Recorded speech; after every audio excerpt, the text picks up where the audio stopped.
జగన్నాథుడైన నారాయణులకు, జగద్గురు అయిన శంకరులకు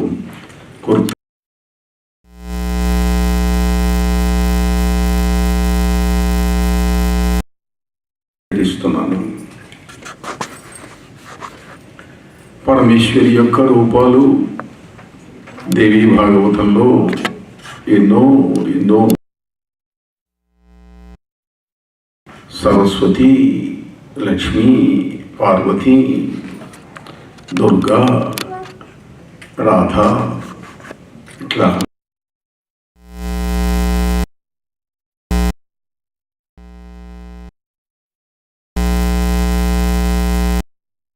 వర్ణించబడినటువంటి ఘట్టాలు. దేవతల యొక్క కథలు అని అంటే ఆ దేవత ఇట్లా ఉంటుంది, లేకపోతే ఇలా ఉంటాడు, వాళ్ళ ఆకారం ఇది, కోరితే తపస్సు చేస్తే వరాలు ఇస్తారు. కానీ వాళ్ళని గురించిన విశేషాలు ఎప్పుడు తెలుస్తాయి అని అంటే భక్తులు వాళ్ళను ప్రార్థించినప్పుడు, ఏ దుర్మార్గులో వాళ్ళను బాధిస్తే ఆ దేవుడు వచ్చి రక్షిస్తే అవి కథలుగా వ్యాపించి ఆ దేవతల యొక్క మహిమలను మనకు తెలియజేస్తూ ఉంటాయి. పురాణాలలో ఉన్న అవతార గాథలన్నీ అట్లాంటివి. ఒక దేశ చరిత్ర ఉన్నది. దేశ చరిత్ర ఏమిటి? ఏదో ఇక్కడ ఇన్ని కొండలు ఉన్నాయి, ఇన్ని నదులు ఉన్నాయి, ఇన్ని పర్వతాలు ఉన్నాయి, ఇంతమంది జనాభా ఉన్నది, ఇది కాదు. ఆ జాతిలో పుట్టినటువంటి మహనీయులు, మహావీరులు, మహర్షులు, తపస్సంపన్నులు, యోగీశ్వరులు, ధర్మాన్ని రక్షించిన వాళ్ళు, జాతి కోసం త్యాగం చేసినటువంటి వాళ్ళు, వీళ్ళ చరిత్ర ఆ జాతి చరిత్ర, ఆ దేశ చరిత్ర. అటనే దేవతల చరిత్రలు కూడా. ఏ భక్తులను ఎప్పుడు, ఎలా, ఏ సందర్భాలు వచ్చినప్పుడు కాపాడారు, రక్షించారు, ఆ కథలు మనకు పురాణ వాంగ్మయంలో చాలా విశేషంగా కనిపిస్తాయి. ఉదాహరణకు సరస్వతీదేవి ఉన్నదనుకోండి, మామూలుగా ఆమెను చదువుల తల్లిగా భావిస్తారు. జ్ఞానాన్ని ప్రసాదించే దేవత. జ్ఞాన సరస్వతి బాసరలో ఉన్నది. సరస్వతి నది ఉన్నది, త్రివేణి సంగమం అంటాం, ప్రయాగ, గంగా, యమున, సరస్వతి. గంగా, యమున కనిపిస్తే కానీ ప్రయాగలో మనకు సరస్వతి కనపడదు. అంతర్వాహిని అన్నారు. ఎక్కడో భూమిలో ఉంది, భూమిలో నుంచి వచ్చి ఈ రెండు నదులతో కలిసే చోట అది కూడా కలుస్తుంది అని. కానీ హిమాలయాలలో సరస్వతి నది ఇప్పటికీ ప్రవహిస్తూనే ఉన్నది. సరస్వతి నదికి వెళ్ళి స్నానం చేసి వచ్చిన వాళ్ళు కూడా ఉన్నారు. అన్నవాళ్ళు వెళ్తారు, తెలిస్తే వెళ్ళి స్నానం చేసి వస్తారు. ఆ నదీ తీరంలో ఒక గుహ ఉన్నది, దానికి వ్యాస గుహ అని పేరు. వ్యాసుడు అక్కడ కూర్చొని పురాణాలు రచించాడు అని చెప్పి. సరస్వతి దేవత పేరుతోటి నది వచ్చింది. ఆ సరస్వతీదేవిని ఉపాసించేటువంటి వాళ్ళు, సరస్వతి నదీ తీరాన నివసించిన వాళ్ళు కొంతమంది సారస్వత బ్రాహ్మణులు అయినారు. మనకు ఒకప్పుడు నెహ్రూ గవర్నమెంట్లో చింతామణి దేశముఖ్ అని ఉండేవాడు. ఆ చింతామణి దేశముఖ్ సారస్వత బ్రాహ్మణుడు. ఆయన భార్య దుర్గాబాయి దేశముఖ్ ఆంధ్రదేశంలో స్వాతంత్ర్య సమర యోధురాలుగా ప్రసిద్ధి చెందింది దుర్గాబాయి దేశముఖ్. సరస్వతి గురించి దేవీ భాగవతంలో మంచి కథ ఒకటి ఉన్నది. పండితుడు, వేదవేత్త ఉన్నాడు. ఆయనకు పిల్లలు లేరు. పిల్లలు లేకపోతే జ్యోతిష్కుడి దగ్గరికి వెళ్ళాడు. నీకు పిల్లలు పుట్టరు, నీకు సంతాన యోగం లేదు అన్నారు. ఈ మధ్య ఒక చిన్న చమత్కారం జరిగింది. నా దగ్గర సన్యాసి తీర్చుకున్న సన్యాసి ఒక ఆయన ఉన్నాడు. ఆయనకు కొంచెం జ్యోతిష్యం వచ్చు. ఒక అతను వచ్చాడు. అతను వస్తే, అయ్యా నాకు పిల్లలు లేరు, సంతానం కావాలి అని అడిగాడు. జాతకం చూసి, ఈయన నీకు సంతాన యోగం లేదు, నీకు పిల్లలు పుట్టదు అన్నాడు. కాసేపు అయిన తర్వాత ఆయన భార్య వచ్చింది. ఆమె చూపించింది, నీకు సంతాన యోగం ఉన్నదమ్మా అన్నాడు. ఆయనకు యోగం లేకుండా ఏమికి ఉన్నదంటే ప్రమాదం కదా. ఆయనకి భార్యాభర్త అని బహుశా తెలిసి ఉండకపోవచ్చు. ఇట్లా కొన్నిసార్లు చిక్కులు వస్తూ ఉంటాయి. ప్రిడిక్షన్స్ చెప్పేటువంటి సందర్భాలలో చిక్కులు వస్తుంటాయి. ఈయన ఓ ఋషి దగ్గరికి వెళ్ళాడు. నాకు సంతానం లేదు, సంతానం కావాలి, యోగం లేదని జ్యోతిష్కులు చెప్పారు అంటే పుత్రకామేష్టి చెయ్యి అన్నాడు ఆయన. పుత్రకామేష్టి చేస్తే సంతానం పుడతారా? పుడతారు. మరి నాకు యోగం లేదుగా, యోగం లేదని జ్యోతిష్కులు చెప్పారుగా. లేని యోగాన్ని పుట్టించేది మంత్రం, లేని యోగాన్ని పుట్టించేది యజ్ఞం. ఉంటే ఇంకా యజ్ఞం దేనికి, మంత్రం దేనికి? లేకనేగా. అంటే లేని యోగాన్ని మంత్రం పుట్టిస్తుంది. అంటే మనం పూర్వజన్మలో చేసిన కర్మ వల్ల మనకి ఏదైనా మనం అనుకున్నవి జరగకపోతే, యోగం లేకపోతే మంత్రం యోగాన్ని పుట్టిస్తుంది. అయితే దాన్ని శాస్త్రంలో చెప్పబడ్డ రీతిలో కఠోరంగా చెయ్యాలి. కొన్ని వేలు లక్షలు సాధన చెయ్యాలి. చేస్తే లేని యోగాలు కూడా పుడతాయి. ఈయన పుత్రకామేష్టి చేద్దాము అనుకొని మొదలుపెట్టాడు. యజ్ఞం అంటే దాంట్లో హోమాలు ఉంటాయి, వేద ఘోష ఉంటుంది, వేదం ప్రవచనం చేయటం ఉంటుంది, అర్చనలు ఉంటాయి, దేవతా పూజలు ఉంటాయి, విగ్రహాలు పెట్టి అర్చనలు చేయటం ఒక భాగం, వేదం రోజు ఇన్ని భాగాలు చదవాలని చదవటం ఒక భాగం, హోమం చేయటం ఒక భాగం. ఇవన్నీ కలిపి యజ్ఞం చేస్తున్నాడు. అందులో రోజు ఇంతసేపు వేదం చదవాలి, ఈ భాగాలు చదవాలి అని ఒక నియతి ఉన్నది. ఆ చదువుతూ ఉంటే అందులో గోభిలుడు అనేటువంటి ఒక పండితుడు వేదం చదువుతూ బాగా ఎండాకాలం అలసిపోయినాడు, స్వరం తప్పు చదివాడు. మీలో సంగీతం వచ్చిన వాళ్ళు ఉంటారు, స్వరం తప్పు చదివితే వెంటనే తెలుస్తుంది వాళ్ళకు స్వరం తప్పింది, రాగం తప్పింది అని చెప్పి. సో వేదంలో ఉదాత్త, అనుదాత్త, స్వరిత అని 3 భాగాలు ఉంటాయి. అవి జాగ్రత్తగా చదివితే కానీ మంత్రం పనిచేయదు. వేద మంత్రాలలో ఉండేటువంటి రూల్స్, రెగ్యులేషన్స్ అట్లా ఉంటాయి. ఒకసారి ఇంద్రుడు అనేటువంటి దిక్పాలక అధిపతికి వృత్రాసురుడు అనేటువంటి రాక్షసుడికి యుద్ధం జరుగుతున్నది.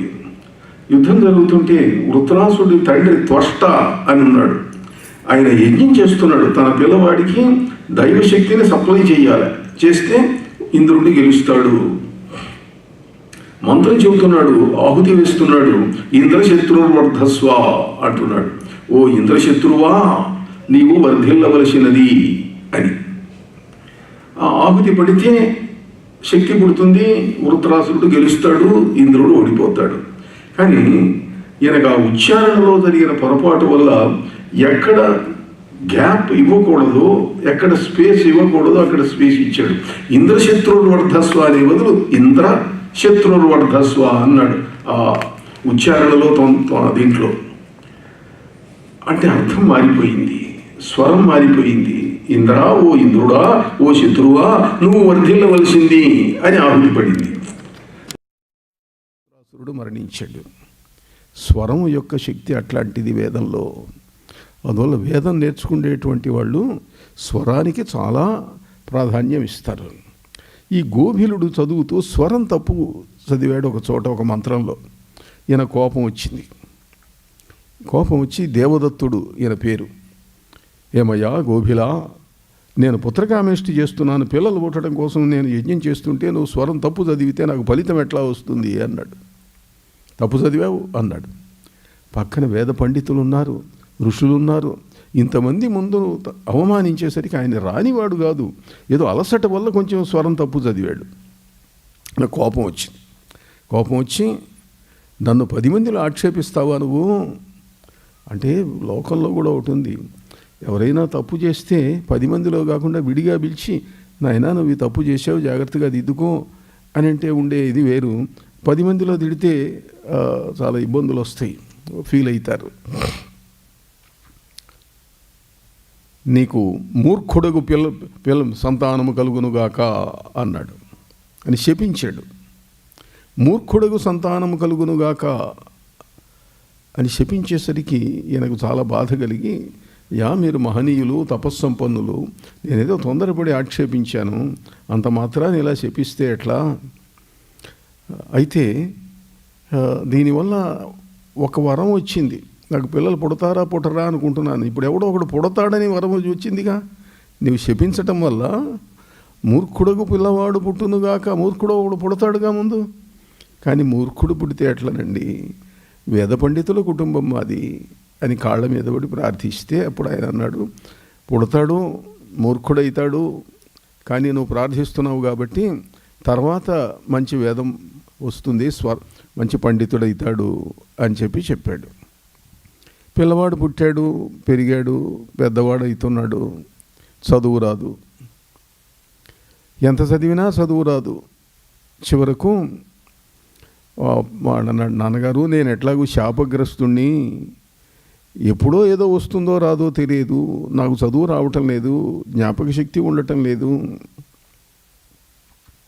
ఆయుర్వేదంలో ఒకటి ఉన్నది, ఏలబ్బెడిన్ తలక్రిందైన అనూన వాగ్రహణ మేధాశక్తి బింబాశికిన్ అని చెప్పి. దొండకాయ ఎవడు బాగా తింటాడో వాడి బుద్ధిశక్తి నాశనం అవుతుంది. వాడు తల్లకిందులుగా శీర్షాసనం వేసి తపస్సు చేసినా దొండకాయ కనుక తినేటట్టయితే జ్ఞాపక శక్తి పోతుంది అని చెబుతారు. అలానే మినుములు ఉన్నాయి. మినుములు తినకుండా ఎవరు ఉండలేరు. ఇడ్లీలు, గారెలు, వడలు, దోశలు ఎన్నో ఉన్నాయి కదా. ఒకతను సంస్కృతంలో చిన్నతనంలోనే మంచి పండితుడైనాడు. అతడు మాట్లాడుతుంటే ఎక్కడెక్కడి శబ్దాలు, మారుమూల శబ్దాలు వాడేవాడు, ఎవడికి అర్థమయ్యేది కాదు.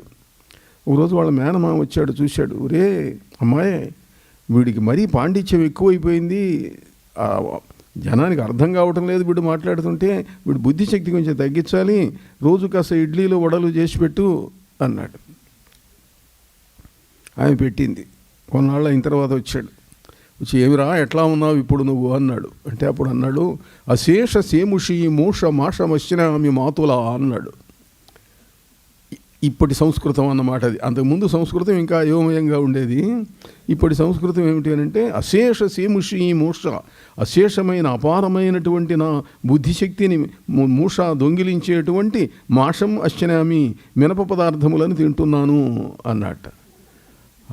మినప పదార్థాలు తిన్న తర్వాత ఈ మాత్రం వచ్చిందన్నమాట ఇంకా అని. అయితే ఇవన్నీ మనం తినకుండా ఉండలేమనుకోండి. ఇవన్నీ లోకంలో ఆయుర్వేదంలో ఉండే వస్తువులను గురించి గుణాలు చెబుతూ వచ్చినటువంటి సందర్భాలు ఇట్లాంటివన్నీ కూడాను. వాడు తండ్రితో చెప్పి అనుమతి తీసుకొని వెళ్ళి ఎక్కడో దూరంగా ఒక అడవిలో ఒక కుటీరం వేసుకొని ఏదో జపం చేసుకుంటూ ఉన్నాడు, ధ్యానం చేస్తూ ఉన్నాడు. ఒకరోజు ఒక బోయవాడు ఒక అడవి పందిని వేటాడుతూ వచ్చాడు. ఆ అడవి పంది పరిగెత్తుతున్నది. వాడు దూరం నుంచి దాని మీద కత్తి విసిరాడు. కత్తి తగిలింది, గాయమైంది. అది అరుస్తూ పరిగెత్తుతూ వచ్చి ఓ పొదలో దాక్కున్నది. కాసేపు అయిన తర్వాత బోయవాడు వచ్చాడు. బోయవాడు వచ్చి, అయ్యా మీరు సత్యవ్రతులని పేరు చెందారు, ఎప్పుడు అబద్ధం ఆడేవాడు కాదు ఆయన. సత్యవ్రతులని పేరు చెందారు మీరు అబద్ధం ఆడరని మాకు తెలుసు. నేను అడవి పందిని వేటాడుతూ వచ్చాను, నా దెబ్బ తగిలింది దానికి, అది ఎక్కడో దాక్కున్నది, మీరేమైనా చూశారా?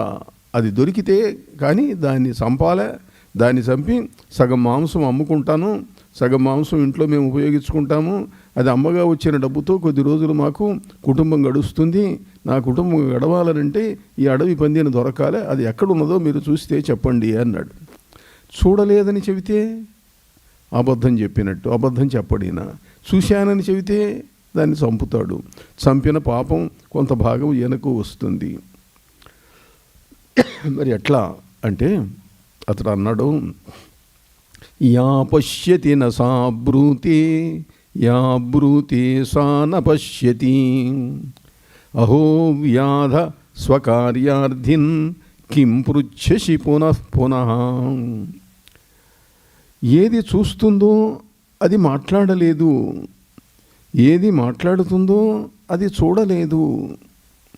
ఓ కిరాతుడా, ఓ బోయవాడా, నన్ను మాటిమాటికి నువ్వు ప్రశ్నిస్తే నేనేం సమాధానం చెప్పేదయ్యా అన్నాడు. చూచింది కన్ను, దానికి మాట్లాడే శక్తి లేదు. మాట్లాడేది నోరు, దానికి చూచే శక్తి లేదు. కనుక నేనేం చెప్పేది అన్నాడు.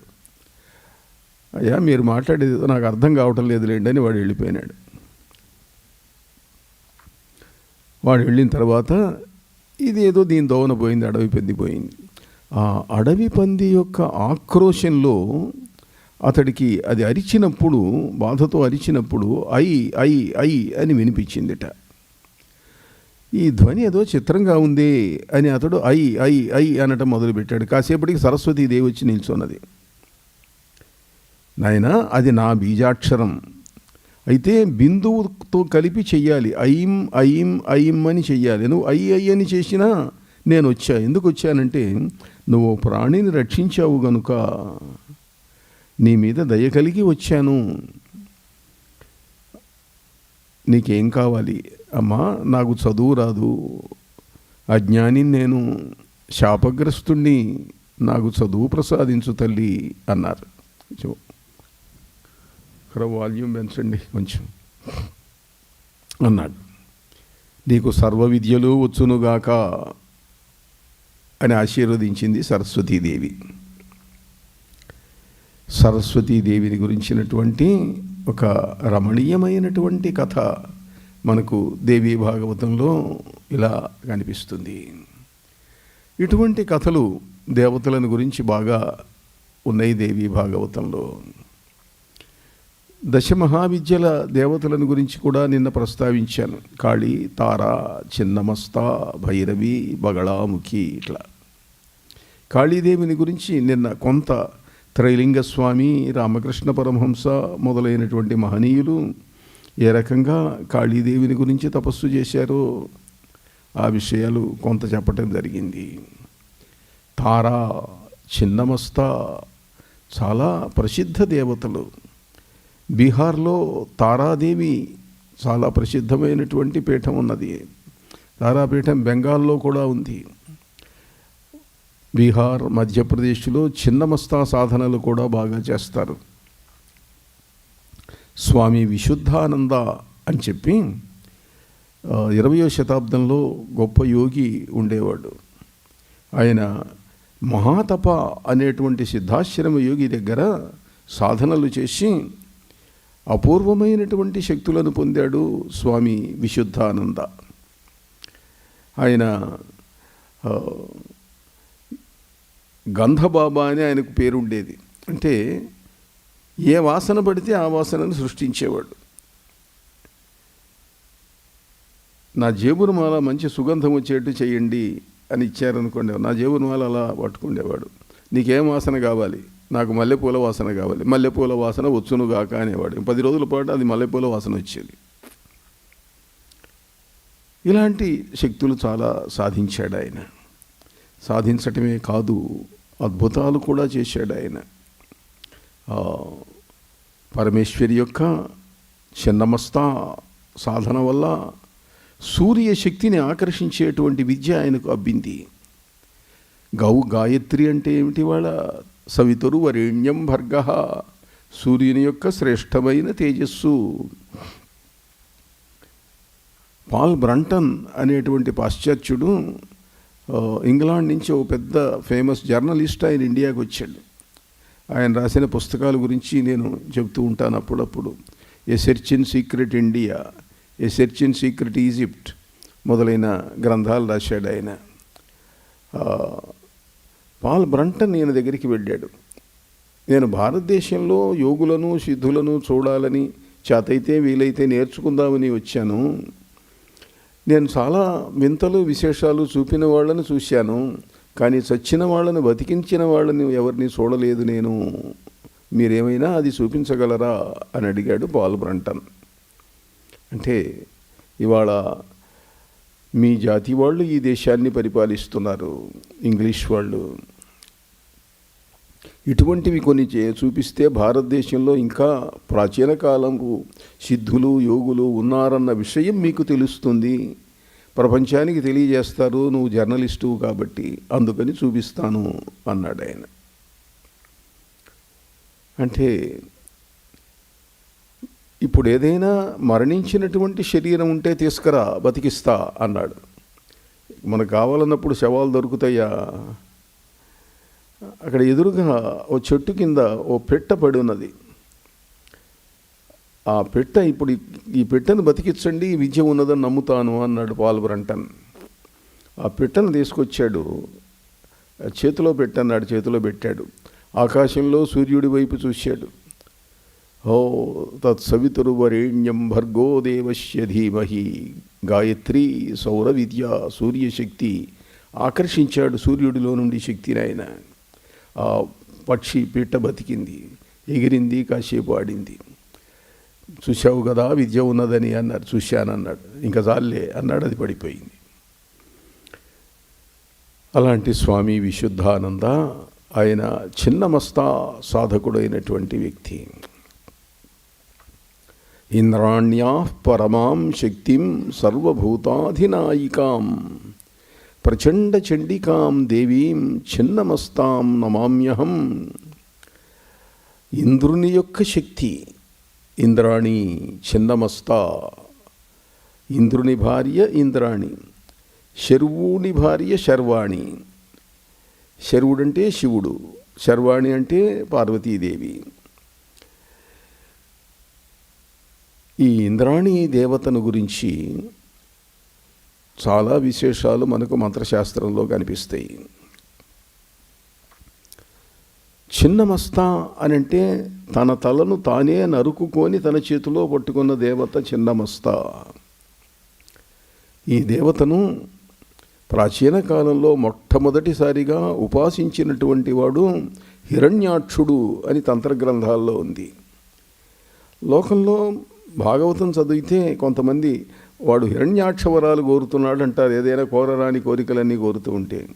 నిజానికి భాగవతంలో హిరణ్యాక్షుడు పెద్ద వరాలు కోరినట్టు లేదు. హిరణ్యకశిపుడు కోరాడు, నేను పగలు చావకూడదు, రాత్రి చావకూడదు, మనిషి చేత చావకూడదు, దేవతల చేత చావకూడదు, బతికిన వాటి చేత చావకూడదు, చచ్చిన వాటి చేత చావకూడదు, జీవ పదార్థముల చేత చావకూడదు, నిర్జీవ పదార్థముల చేత చావకూడదు. ఇలాంటి కోరికలన్నీ కోరినవాడు హిరణ్యకశిపుడు. బ్రహ్మదేవుడు ఇచ్చాడు వాడు కోరిన వరాలన్నీ కూడా. కానీ ఎక్కడో చిన్న లూప్ హోల్ అట్టి పెడతారు వాళ్ళు. పగలు చావకూడదు, రాత్రి చావకూడదు అంటే సాయంకాలం కూడా చంపాడు. బతికిన వాడి చేత చావకూడదు, జీవ పదార్థముల చేత చావకూడదు, నిర్జీవ పదార్థముల చేత చావకూడదు అని అంటే గోళ్లతో చీల్చాడు. గోళ్ళకు ప్రాణం ఉన్నదా లేదా? ప్రాణం ఏముంది? లేదు. లేదని ఎట్లా అంటావు? పెరుగుతున్నదిగా, ఉన్నది లేదు. అట్టని మనిషి చేత చావకూడదు, జంతువు చేత చావకూడదు, దేవతల చేత చావకూడదు, వాళ్ళ చేత చావకూడదు, వీళ్ళ చేత చావకూడదు. మనిషి జంతువు కానీ సృష్టి వచ్చింది, నరసింహావతారం. హిరణ్యాక్షుని గురించి మంత్రశాస్త్ర గ్రంథాల్లో కథ ఉన్నది. వాడు బ్రహ్మదేవుణ్ణి గురించి తపస్సు చేశాడు, అజేయమైనటువంటి వరములు పొందాడు, అమరత్వాన్ని కోరాడు. అమరత్వం మాత్రం ఇవ్వటానికి లేదయ్యా, చావు లేకుండా ఇవ్వటానికి వీలు లేదు, నీకు అజేయ పరాక్రమం ఇచ్చాను కదా అన్నాడు. సరేలే అన్నాడు. ఏమంటాడు? చిన్నమస్తాదేవిని గురించి తపస్సు చేశాడు. చిన్నమస్తా అంటే బౌద్ధ వాంగ్మయంలో వారాహి అని కూడా అర్థం. వజ్రవారాహి అంటే వరాహ శక్తి కలిగిన దేవత. ఇందాక పాటలో వారాహి అన్న మాట కూడా వచ్చింది. వరాహస్వామి శ్వేతవరాహమూర్తి యొక్క స్త్రీ రూపం వారాహి, నరసింహస్వామి యొక్క రూపం నారసింహి. వరాహమూర్తి యొక్క అవతారం వారాహి. ఆ వారాహిని, వజ్రవారాహిని ఆరాధించాడు ఆయన చిన్నమస్తా. బౌద్ధులు ఆమెను వజ్రవారాహిగా ఆరాధిస్తారంటే ఆమె the dancing Angel in the sky, ఆకాశంలో నర్తించేటువంటి ఒక సుందర దేవత. ఆమె అవసరమైనప్పుడు అలా ఒక దృశ్యం చూపించింది తన రూపాన్ని చిన్నమస్తా అని చెప్పి. ఆమె మకుటం మీద వరాహ చిహ్నం ఉంటుంది. వరాహం అంటే పంది, వరాహం యొక్క మూర్తి ఉంటుంది. వరాహి సాక్షాత్కరించింది చిన్నమస్తా. ఏమి నాయనా, ఏం కావాలి నీకు? అమ్మా, నన్నెవరూ చంపకూడదు. ఆ వరం కాదు, బ్రహ్మదేవుడిని అడిగావుగా, అది ఇవ్వటానికి వీల్లేదు. ఎట్లా? ఇంకేదన్నా అడుగు. నీవు తప్ప నన్నెవరూ చంపకూడదు. అలాగే నాయన. అమ్మా, నీవు కూడా నన్ను చంపకూడదు. తథాస్తు అన్నది. నీవు తప్ప నన్ను ఎవరూ చంపకూడదు, నీవు కూడా చంపకూడదు. ఎట్లా వరం ఇచ్చింది ఆవిడ అంటే, వారాహి వచ్చి చంపలేదు, కానీ వారాహి యొక్క పురుష రూపం వరాహస్వామి. వరాహస్వామి వచ్చి చంపాడు. ఆమె వరాహస్వరూపం, కానీ ఆమె స్త్రీమూర్తిగా వరం ఇచ్చింది, స్త్రీమూర్తిగా చంపలేదు. ఇట్లా చిన్నమస్తా సాధనను గురించి హిరణ్యాక్షుడు మొట్టమొదట ఈ సాధన చేశాడు అని చెప్పి తంత్ర గ్రంథాలలో కనిపిస్తుంది. ఆ తరువాతి కాలంలో హిరణ్యకశిపుడి కొడుకు ప్రహ్లాదుడు, ప్రహ్లాదుడి కొడుకు విరోచనుడు, విరోచనుని కుమారుడు బలి చక్రవర్తి. బలిదానం మహాదాత. వామనుడికి 3 అడుగులు దానం ఇచ్చాడు. భాగవతంలో కథ అందరికీ తెలుసు. విష్ణుమూర్తి త్రివిక్రమ రూపంతో విజృంభించి అన్ని 3 లోకాలు ఆక్రమించాడు. ఆ బలికి సోదరి ఒక ఆమె ఉన్నది. ఆమె వైరోచిని, విరోచనుని కూతురు కాబట్టి వైరోచిని. ఆమెకు వామదేవుడు అనేటువంటి మహర్షి ఈ చిన్నమస్తా మంత్రాన్ని చెప్పాడు. ఆ మంత్రం చేసింది ఆవిడ. ఆ మంత్రం చేసినందువల్ల ఆమె మంత్రం సిద్ధించలేదు. అప్పుడు ఆమె తన తల నరుక్కొని బలి ఇచ్చింది. ఆ దేవత ఆమెలోకి ప్రవేశించింది. అందుకని ఆమె వైరోచనీ మంత్రసిద్ధురాలైంది. మహాసిద్ధురాలు గనుక తన సోదరిని పూజించాడు బలిచక్రవర్తి. మహాదేవత ఈవిడ. చిన్న గ్రీవ చిన్నమస్త చిన్న ముండధరాక్షత క్షోదక్షేమకరీ స్వక్ష క్షోణీశాచ్ఛాదనక్షమా వైరోచనీ వరారోహ బలిదాన ప్రహర్షిత బలిపూజిత పాదాబ్జ వామదేవ ప్రయోజిత. బలిదాన ప్రహర్షిత. బలి ఇచ్చిన దానానికి సంతోషించి మంచి దానం ఇచ్చావురా నాయన వామనుడికి అన్నది. బలి పూజిత పాదాబ్జ. బలిచేత పూజించబడిన పాదాబ్జములు గలది. ఆమె పాదపద్మములను బలిచక్రవర్తి పూజించాడు. అలాంటిది వైరోచిని. ఆమెలోకి ప్రవేశించింది దేవత. అలానే ఆ అనంతర కాలంలో రేణుకలోకి ప్రవేశించింది ఈ చిన్నమస్త. రేణుక శిరస్సును ఖండించాడు పరశురాముడు కుమారుడు తండ్రి ఆజ్ఞ వల్ల. తండ్రి ఆమెను అనుమానించాడు. అనుమానిస్తే, రే నాయన మీ తల్లి మీద నాకు అనుమానం ఉంది, ఆమెను చంపరా అన్నాడు. మిగతా కొడుకులు ఎవరు ముందుకు రాలే. పరశురాముడు తన గండ్రగొడ్డలితోటి తల్లిని తల నరికాడు. తల్లి తల నరికితే చాలా సంతోషించాడు జమదగ్ని. నాయనా, నేను చెప్పిన పని చేశావు, నీకేం కావాలి అన్నాడు. అమ్మను బతికించు అన్నాడు. అమ్మను బతికించే శక్తి తండ్రికి ఉన్నది కనుక పరశురాముడు ఆ పని చేశాడు. అందువల్ల లోకంలో తండ్రులు ఎవరైనా తల్లిని చంపమంటే వెంటనే చంపటం మంచిది కాదు కదా. ఎందుకంటే తండ్రులకు బతికించే శక్తి ఎక్కడున్నది? లేదు కదా. ఆమె దేవత అయింది. పవిత్రురాలైనటువంటి ఆమె శిరస్సును ఖండిస్తూ ఉన్న సమయంలో ఆమెలోకి చిన్నమస్తా ఇంద్రాణి ప్రవేశించింది అని మనకు మంత్రశాస్త్రం చెబుతున్నది. ఇలా చిన్నమస్తను గురించినటువంటి అద్భుతమైన సంఘటనలు మనకు కనిపిస్తాయి.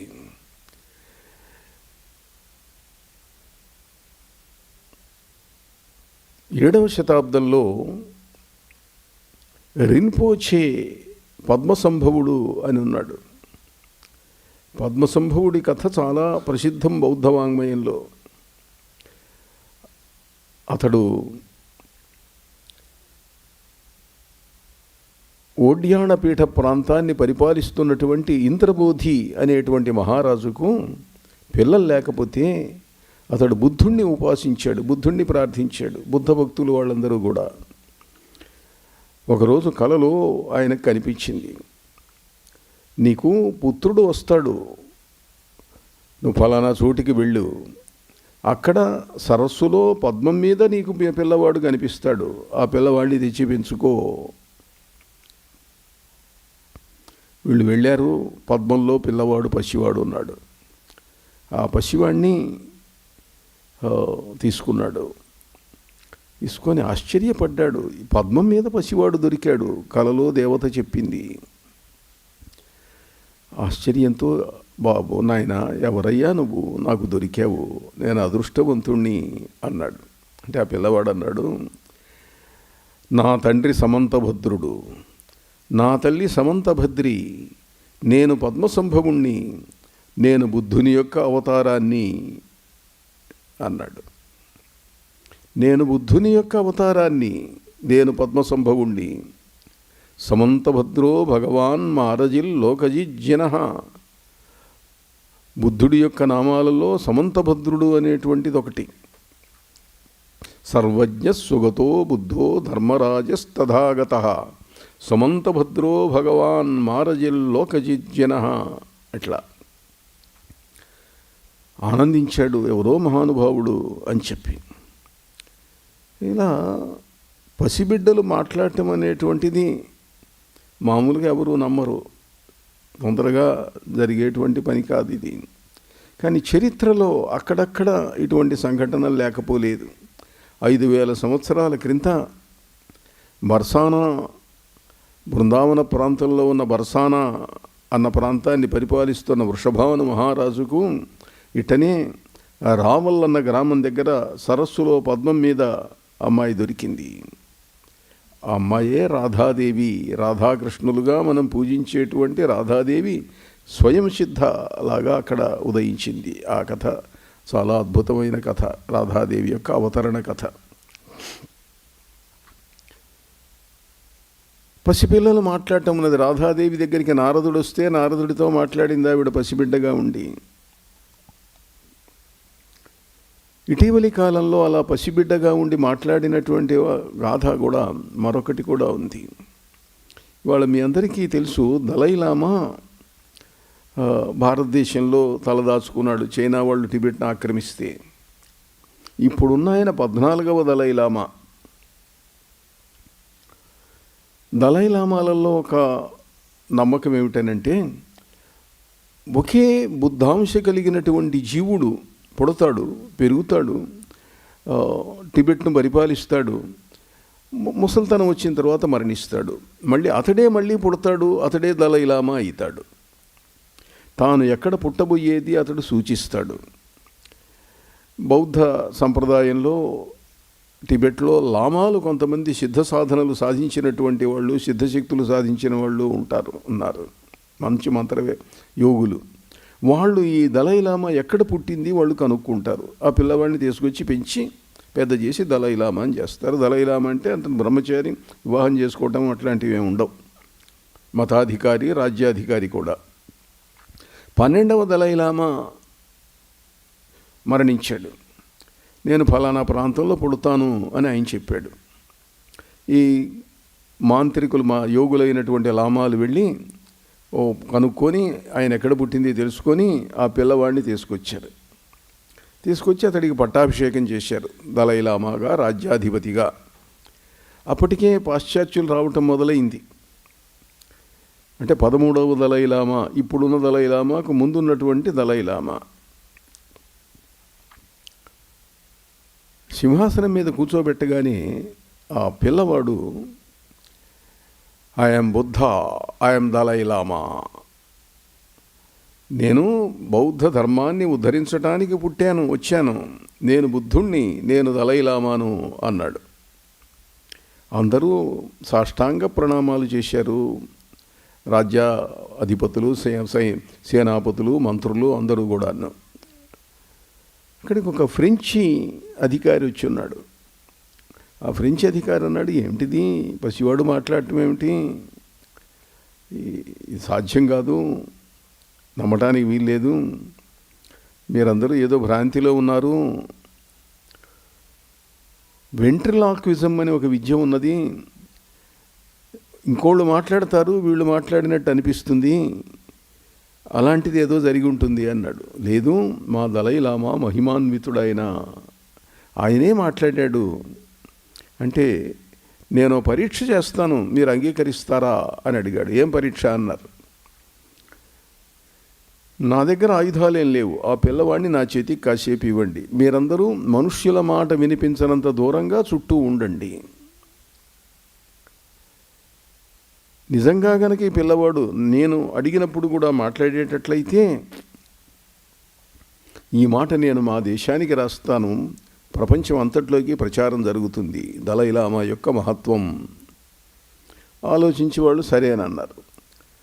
ఈ పిల్లవాడిని ఎత్తుకున్నాడు. అందరంత దూరంగా నిల్చున్నారు టిబెట్ అధికారులు. ఏమయ్యా, నువ్వు నిజంగా దలైలామావేనా అన్నాడు. Yes, I'm Buddha, I'm Dalai Lama అన్నాడు ఆ పసివాడు.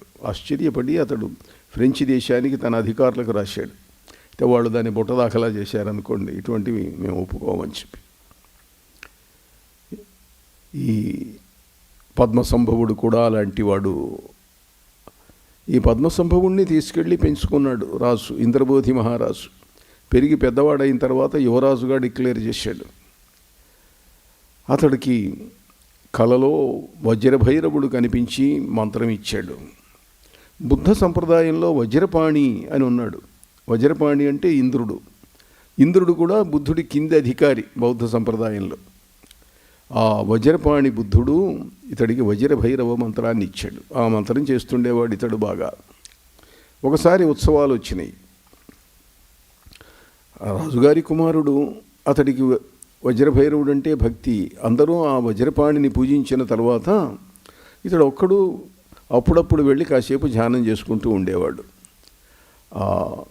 మహారాజు యొక్క మంత్రి మండలిలో ఒక మంత్రికి ఎవరినో తీసుకొచ్చాడు, అనాథ శిశువుని తీసుకొచ్చి యువరాజుగా డిక్లేర్ చేశాడు, యువరాజుగా పెట్టాడు, రాజ్యం ఇస్తున్నానన్నాడు. నా కుమారుడు రాజు కావలసిన వాడు, రాజ కుటుంబానికి చెందినవాడిని నేను. ఈ పిల్లవాడిని ఏమైనా సరే హత్య చేయాలి వీడిని, యువరాజును అనుకున్నాడు. హత్య చేయాలి.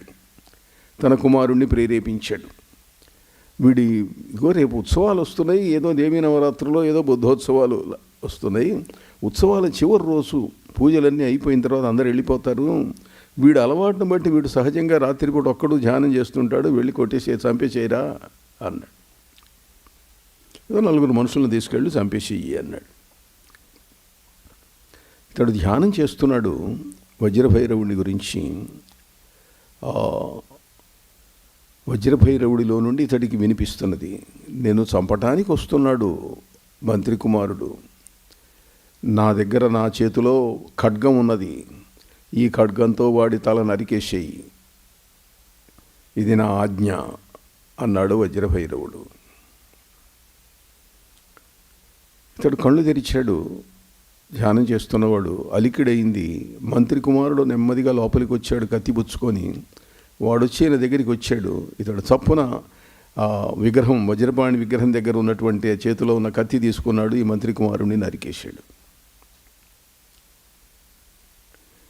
నరికిన తర్వాత భైరవ సంప్రదాయం బలిం సమర్పయామి అన్నాడు. దాని మీద కాస్త పసుపు కుంకుమ చల్లాడు. నరబలి ఇచ్చినటువంటి ఫలితం వచ్చింది. దేవత యొక్క ఆజ్ఞ వల్ల చేశాడు. ఆ వెనకాల ఉన్న సైనికులు గబగబా లోపలికి వచ్చారు. వాళ్ళు అనుకున్నది ఏమిటంటే యువరాజు చచ్చిపడి ఉంటాడు అని అనుకున్నారు వాళ్ళు. కానీ తమ మంత్రి కుమారుడు మరణించాడు. గందరగోళం చేశారు. సైనికుల్ని పిలిచారు. అందరూ వచ్చారు. యువరాజును తీసుకెళ్ళి బంధించారు. ఇతడు హత్య చేశాడు. హత్యారోపణ నేరం మర్నాడు విచారణకు వచ్చింది.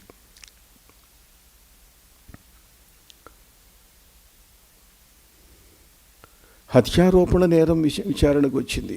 మహారాజు ఉన్నాడు. న్యాయాధిపతిని విచారించమన్నాడు. నా కుమారుడి మీద ఆరోపణ వచ్చింది, నేను విచారించను, నువ్వు విచారించు అన్నాడు. దేశ న్యాయాధికారిని విచారించాడు. ఏమయ్యా, నువ్వు మంత్రి కుమారుడిని ఎందుకు చంపావు? వాడు నన్ను చంపటానికి వచ్చాడు. వాడిని చంపటానికి వచ్చాడంటానికి ఆధారాలు ఏమైనా ఉన్నాయా? వజ్రపాణి బుద్ధుడు చెప్పాడు నాకు. ఈ మాటలు మేము నమ్మం. వజ్రపాణి బుద్ధుడు చెప్పడం ఏమిటి? సాక్ష్యం ఎవరున్నారు? నువ్వే ఆ మంత్రి కుమారుడి మీద విరోధంతో నువ్వు చంపావు. అక్కడ చూస్తే శవం మీద పసుపు కుంకుమ ఇట్లాంటివన్నీ ఉన్నాయి కదా. చంపాను గనక బలిగా సమర్పించాను. నన్ను చంపటానికి వచ్చాడు, నా మీద కత్తి ఎత్తాడు. నేను ఆత్మరక్షణ కోసం చేశాను. మేము నమ్మం. నీవు హత్య చేశావని విశ్వసిస్తున్నాను. హత్యా నేరమునకు శిక్ష మహారాజు ఏది విధిస్తే అది. మహారాజా న్యాయాధిపతిగా మిగిలినటువంటి జ్యూరీ, మిగిలిన న్యాయాధికారులందరము కలిసి ఇతడు నేరం చేశాడు అని మేము నమ్ముతున్నాము. కానీ మీ కుమారుడు వీడికి శిక్షను మేము విధించలేము, మీరే విధించండి అన్నాడు. మహారాజుకు తెలుసు సత్యం, కానీ ఇంతమంది ముందు ఏం అనలేకపోయినాడు. నేరం నిరూపితమైనప్పుడు శిక్ష విధించకపోతే రాజు మీద గౌరవం పోతుంది. ఆయన అన్నాడు, మనది బౌద్ధుల రాజ్యం, బుద్ధ సంప్రదాయంలో హింసకు తావులేదు.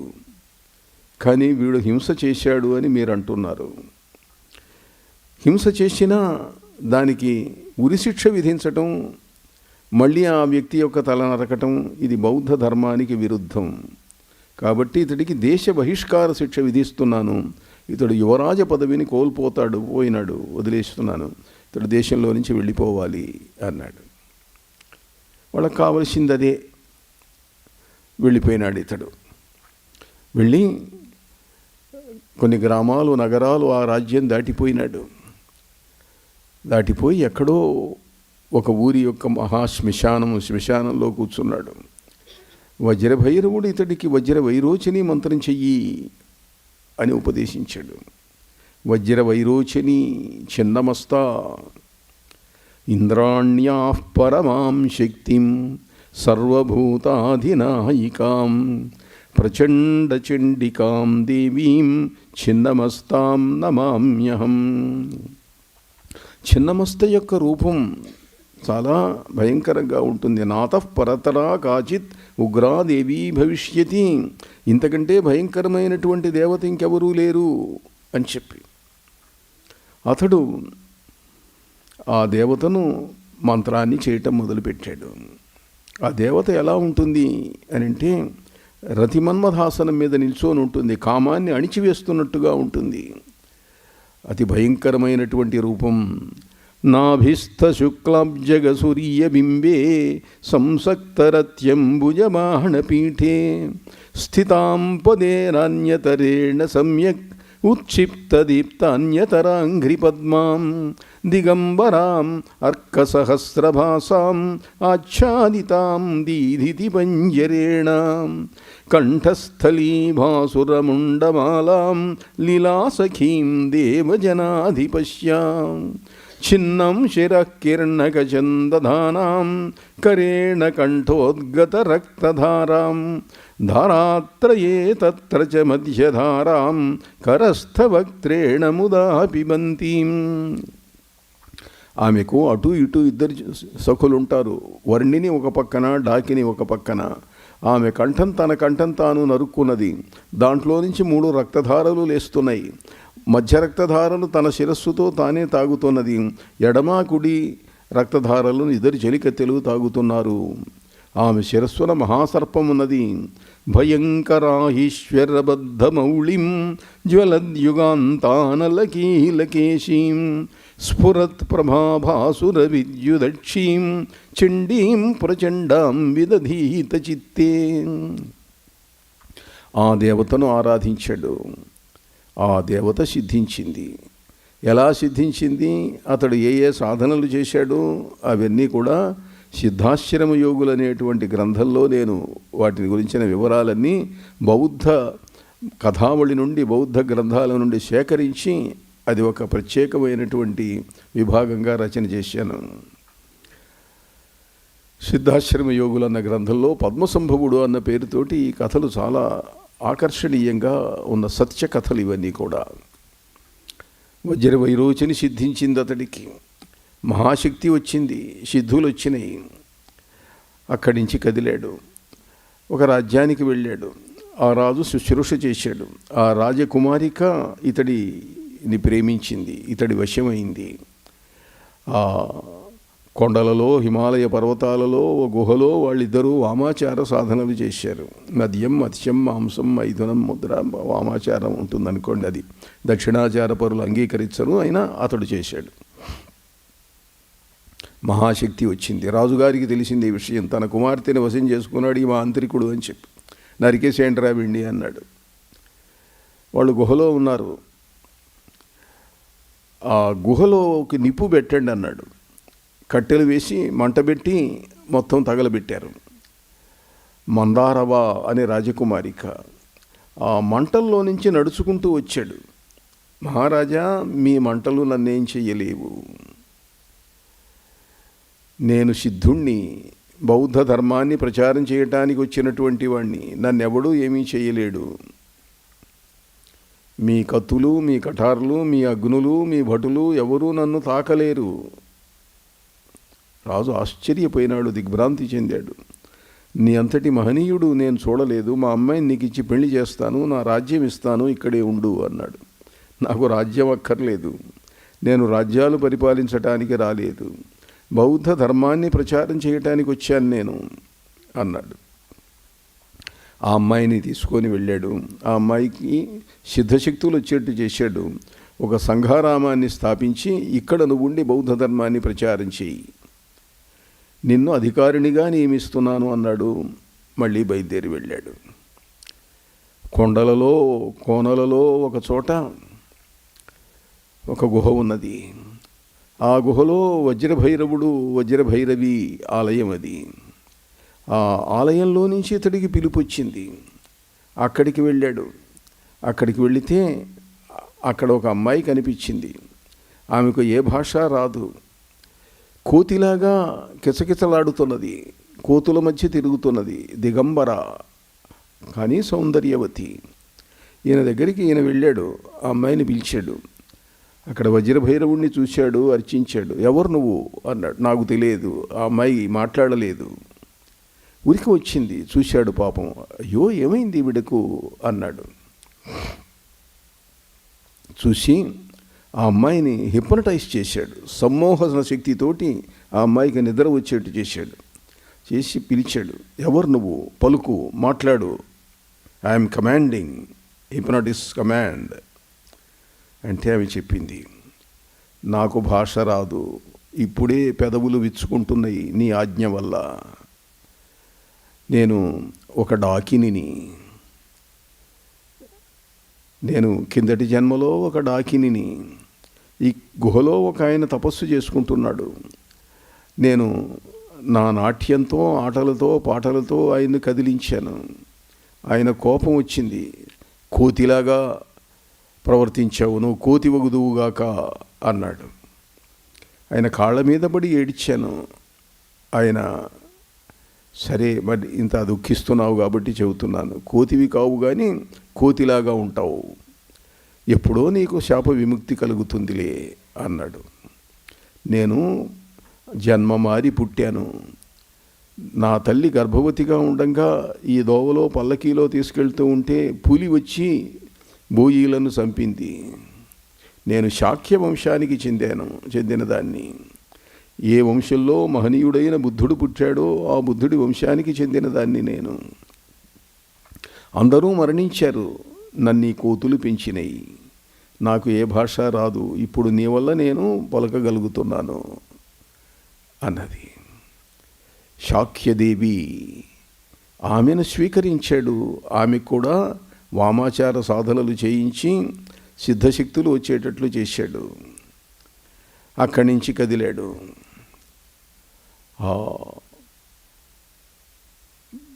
టిబెట్ను పరిపాలిస్తున్నటువంటి రాజు అక్కడికి వెళ్ళాడు. అక్కడికి వెళ్ళి ఆ మహారాజు ఈయన యొక్క శక్తులకు దిగ్భ్రాంతి చెందాడు. బౌద్ధ ధర్మాన్ని ప్రచారం చేయటానికి అంతకుముందు ఈయన స్నేహితుడు శాంతరక్షితుడు అనేటువంటి బౌద్ధ భిక్షువు బుద్ధగయ నుంచి వచ్చాడు.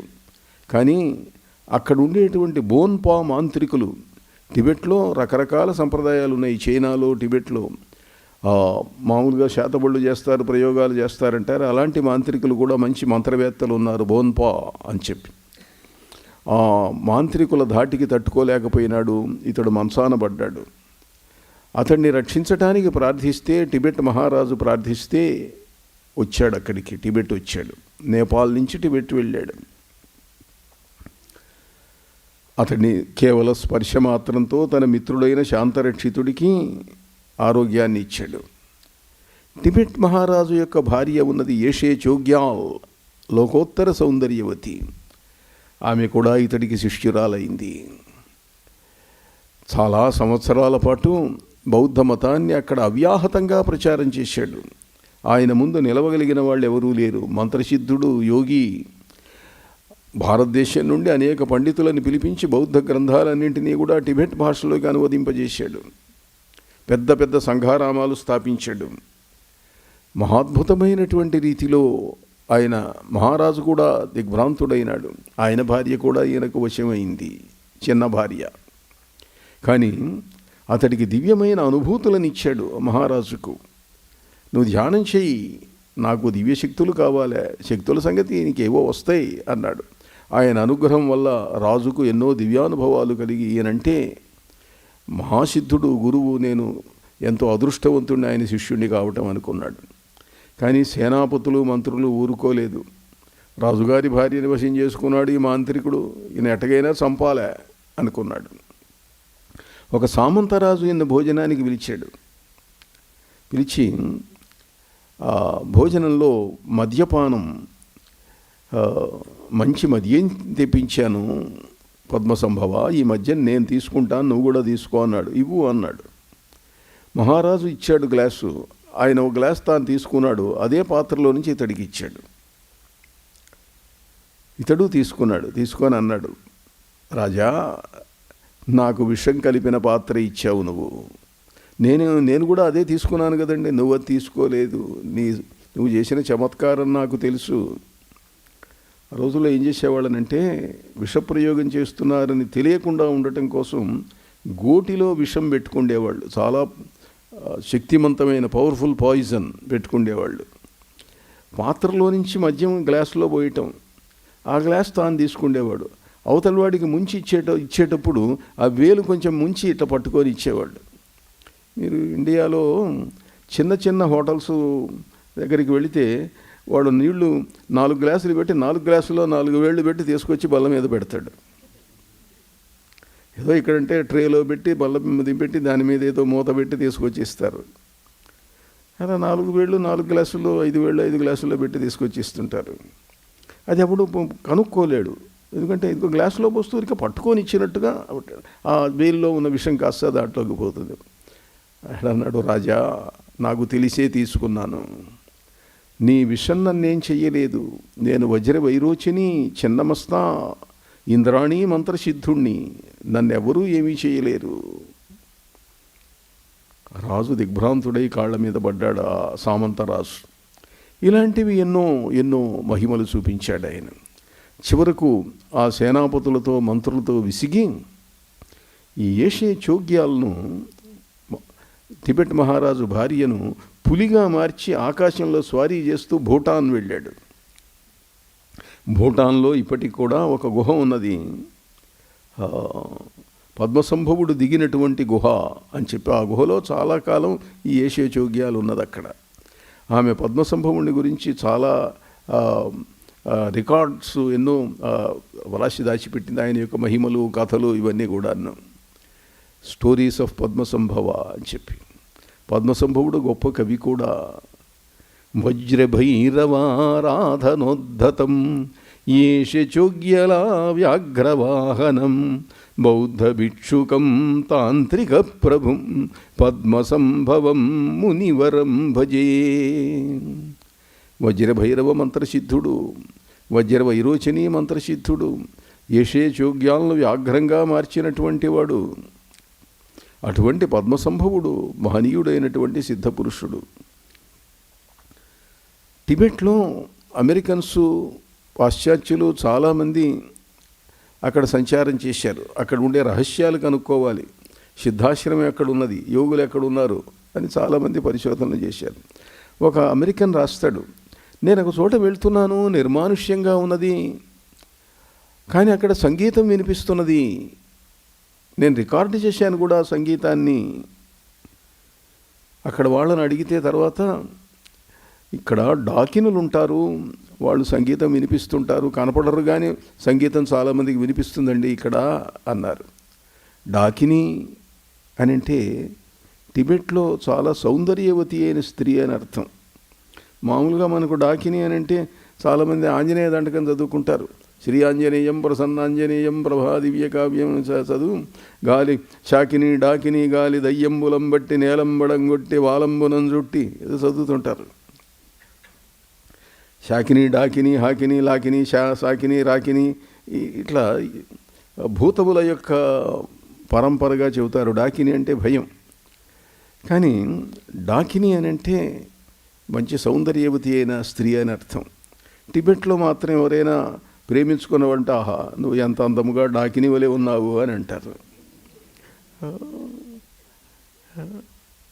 హిమగిరిలో త్రివిష్టపము హేరుకనాథుడు నాట్యమాడుచుండమరుకనాదముల్ సలుపు డాకిను అద్భుత గానమోహినుల్ భ్రమలను ముంచు చుందురట పాంధుల వారి భజించి కుల్చితిన్ కొమరుగా వజ్రభైరవుని కోరి భజించితి క్రోధకాళికన్.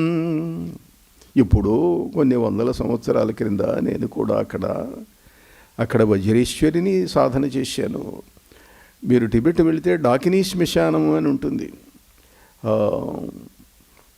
కైలాస పర్వత పరిక్రమకు పోయేటువంటి వాళ్ళు కైలాస పర్వతానికి ప్రదక్షిణం చేయడానికి వెళ్తారు యాత్రికులు చాలామంది. దాన్ని ఉత్తర హిందూస్థానంలో మనం ప్రదక్షిణం అని అంటే దాన్ని వాళ్ళు పరిక్రమ అని అంటారు. ఆ పరిక్రమకు వెళ్ళేవాళ్ళు యమద్వారం దాటిపోవాలి. అక్కడ ఒక ద్వారం ఉంటుంది, యమద్వారం అంటారు దాన్ని. అక్కడ చాలామంది ఏమిటంటే అక్కడ ఆచారం సూదితో గుచ్చి ఒక నెత్తురు బొట్టు అక్కడ వేస్తారు యముడికి బలిగా. వేస్తే ఇంకా మృత్యు ఉండదు అని. అక్కడ యమద్వారంలో గుండా వెళ్ళిన వాడికి మృత్యుగండాలు పోతాయి అని చెప్పి విశ్వాసం అన్నమాట. అక్కడ డాకినీ శ్మశానం అంటారు దాన్ని. డాకినులు అద్భుత గానమోహినులు. మనకు హిందీలో డాకు అని అంటారు. డాకు అంటే రౌడీ గోండా అన్న అర్థంలో వాడుతుంటారు చాలామంది. ఆ డాకు శబ్దం డాకా సంస్కృతం, డాకు హిందీ, అదే స్త్రీ రూపంగా సంస్కృతంలో డాకిని అయిందన్నమాట. మంచి వీరురాలు అని అర్థం. అలా ఒక 50 సంవత్సరాల పాటు 40 సంవత్సరాల పాటు టిబెట్లో పద్మసంభవుడు బౌద్ధ ధర్మాన్ని బాగా ప్రచారం చేశాడు. అంతటి సిద్ధుడు సామాన్యంగా మనకు చరిత్రలో దొరకడు. మహాశక్తులు సాధించినటువంటి వాడు పద్మసంభవుడనంటే. ఆ పద్మసంభవుడు వజ్రవైరోచని కాళీతారా చిన్నమస్తా అని చెప్తేనే ఈ చిన్నమస్తా మంత్రసిద్ధుడు పద్మసంభవుడు. ఆంధ్రదేశంలో చిన్నమస్తా సాధన చేసి దక్షిణాచార మార్గంలో, అతడు వామాచార మార్గంలో చేశాడు. వామాచారం అంటే మద్యం మైథునం అవేదో ప్రత్యేక ప్రక్రియలు, మామూలుగా శాస్త్ర ప్రకారం వాటిని అంగీకరించమనుకోండి, కానీ ఆ సాధనలు అవి ఉన్నాయి. అట్లా కావ్యకంఠ వాసిష్ఠ గణపతి ముని అని ఒక మహనీయుడు ఉన్నాడు. 20వ శతాబ్దం ప్రథమార్థంలో ఉండేవాడు ఆయన. విశాఖపట్నం దగ్గర కలువరాయి అని ఒక స్వగ్రామం వారిది. ఆయన మహాక్షేత్రాలలో తపస్సు చేశాడు. అయ్యల సోమయాసుల గణపతి శాస్త్రి, ఆయన వంశం వాళ్ళు కూడా ఈ మధ్య ఇక్కడే ఒకరిద్దరు కనిపించారు కూడాను ఈ ప్రాంతంలో ఉన్నప్పుడు. మొన్న కిందటి వారం కూడా ఎవరో కనిపించినాయి, మేము గణపతి శాస్త్రి గారి వంశానికి చెందిన వాళ్ళమండి, అయ్యల సోమయాజుల వాళ్ళము అని చెప్పారు. ఆయన దేశ సంచారం చేస్తూ అనేక చోట్ల అనేక తపస్సాధనలు చేశాడు. శివ పంచాక్షరీ మంత్రాన్ని 6 కోట్లు చేశాడు ఆయన. ఇంకా అనేక దేవతల మంత్రాలు చేశాడు. దివ్యానుభవాలు ఎన్నో పొందాడు. చివరకు ఈ చిన్నమస్తా మంత్రాన్ని ఆయన సాధన చేశాడు. ఈ చిన్నమస్తా సాధన యొక్క ఫలితంగా ఆయనకు దివ్యజ్ఞానం లభించింది. ఆయన సంచారం చేస్తూ దక్షిణ దేశంలో అరుణాచలం వెళ్ళాడు. అరుణాచలం వెళితే అక్కడెవరో చెప్పారు, ఇక్కడ ఎవరైనా మహనీయులు సాధకులు సిద్ధులు ఉన్నారా అని అడిగారు. తెలిసిన చోట్లలో అడుగుతుంటారు. ఉన్నాడండి, ఒక ఆయన ఉన్నాడు, మీకంటే కొంచెం చిన్నవాడు, బ్రాహ్మణస్వామి అంటారు, బాలస్వామి అని అంటారు, అడుగోనండి, అక్కడ ఆ గుహ దగ్గర ఉంటాడు ఆయన, అరుణాచలం కొండ మీద అన్నాడు. ఆయన దగ్గరికి వెళ్ళాడు, చూశాడు. తనకంటే చిన్నవాడు, కానీ కళ్ళు మూసుకుంటే ఆయనలో కుమారస్వామి కనిపిస్తున్నాడు. తపోనిధి, తపస్సంపన్నుడు, చిన్నతనంలోనే వచ్చాడు, కఠోరమైన తపస్సు చేశాడు. అక్కడ ఆయన చూసి అన్నాడు, ఈయన సామాన్యుడు కాదు. పశ్యామి దేవదత్తేన జ్ఞానేన త్వాం ముహుర్ముహు బ్రహ్మణ్యానాం వరం బ్రహ్మన్ సుబ్రహ్మణ్యం నరాకృతిం. దేవతలు నాకు ఇచ్చిన దివ్య జ్ఞానంతో, పరమేశ్వరి అయిన ఇంద్రాణి చిన్నమస్త నాకు ఇచ్చినటువంటి దివ్యశక్తితో చూస్తున్నాను. ఈయన కుమారస్వామి యొక్క అవతారం. కుమారస్వామి ఒక ప్రత్యేక కారణం వల్ల 3 జన్మలు ఎత్తవలసి వచ్చింది. పురా కుమారిలో నామ భూత్వా బ్రాహ్మణ సత్తమః ధర్మం వేదోదితం నాథ త్వం సంస్థాపితవానసి. పూర్వకాలం కుమారిల భట్ అన్న పేరుతో పుట్టి బౌద్ధ ధర్మాన్ని జయించి వేద ధర్మాన్ని కర్మ మార్గాన్ని ప్రబోధించినటువంటి కుమారిల భట్టు ఒక జన్మ. శంకరాచార్యుల వారు కుమారిల భట్టుతో వాదిద్దామని వెళ్ళాడు. కుమారిల భట్టు అప్పుడు ఆయన ఆత్మహత్య చేసుకొని మరణించబోతున్నాడు ప్రత్యేక కారణం వల్ల. శంకరాచార్య, నువ్వు జగద్గురువు, నిన్ను నేను గెలవలేను, కానీ నీతో వాదించే సమయం నాకు లేదు. నేను ప్రత్యేక కారణం వల్ల శరీరాన్ని విడిచిపెడుతున్నాను. నా శిష్యుడు మండన మిశ్రుడు ఉన్నాడు, ఆయన దగ్గరికి వెళ్ళు, వాణ్ణి మించిన పండితులు దేశంలో లేరు. అతడు నీ చేతిలో ఓడిపోతాడు నాకు తెలుసు, కానీ అతడితో వాదించు అన్నాడు. అతన్ని వాదించి ఓడించి అతడే శృంగేరి పీఠానికి మొదటి పీఠాధిపతిగా సన్యాస దీక్ష ఇచ్చి పెట్టాడు, సురేశ్వరాచార్యులు అన్న పేరుతోటి. ఆ కుమారిల భట్టు ఒక జన్మ. జైనైర్వ్యాకులితే ధర్మే భగవన్ ద్రవిడేషు చ భూత్వా త్వం జ్ఞాన సంబంధ భక్తిం స్థాపితవానసి. జైనుల చేత వేదధర్మం వ్యాకులితం కాగా నీవు జ్ఞాన సంబంధరన్న పేరుతో పుట్టి శైవ భక్తిని, శివభక్తిని ప్రబోధించి జైనులను ఓడించావు, అది ఒక జన్మ అన్నాడు. అధునా త్వం మహాభాగా బ్రహ్మజ్ఞానస్య గుప్తయే శాస్త్రజ్ఞానేన సంతృప్తైర్నిరుద్ధశ్చాగతో ధరాం.